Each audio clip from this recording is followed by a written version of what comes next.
السلام علیکم سامعین، 5 رمضان المبارک ہے، 28 مارچ ہے۔ خبر کا عنوان ہے عتیق احمد کو عمر قید کی سزا۔ خبر تفصیل سے سنیے۔ 17 سال پرانے معاملے امیش پال اغوا کے معاملے میں آج پریاگ راج کی MP MLA کورٹ نے بڑا فیصلہ سنایا ہے۔ کورٹ نے عتیق احمد سمیت 3 ملزموں کو قصوروار مانتے ہوئے عمر قید کی سزا سنائی ہے۔ عدالت نے اغوا کے اس معاملے میں عتیق کے علاوہ حنیف دنیش پاسی کو بھی قصوروار مانا ہے، جبکہ عتیق کے بھائی اشرف سمیت 7 کو بری کر دیا گیا ہے۔ بتا دیں، امیش پال 2005 میں ہوئے راجو پال قتل کے معاملے میں اہم گواہ تھا۔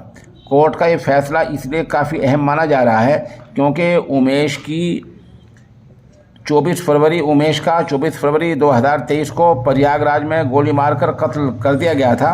اس معاملے میں بھی عتیق، اس کا بھائی اشرف، بیٹا اسد سمیت 9 لوگ ملزم ہیں۔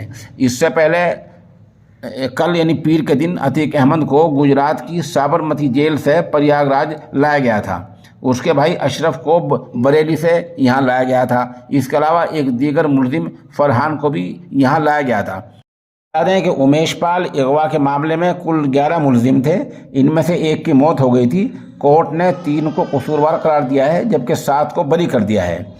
3 جو قصوروار پائے گئے ہیں ان میں عتیق احمد، دنیش پاسی خان اور شولت حنیف، یہ 3 ہیں۔ ان تینوں کو قصوروار مانا ہے اور تینوں کو عمر قید کی سزا سنائی گئی ہے۔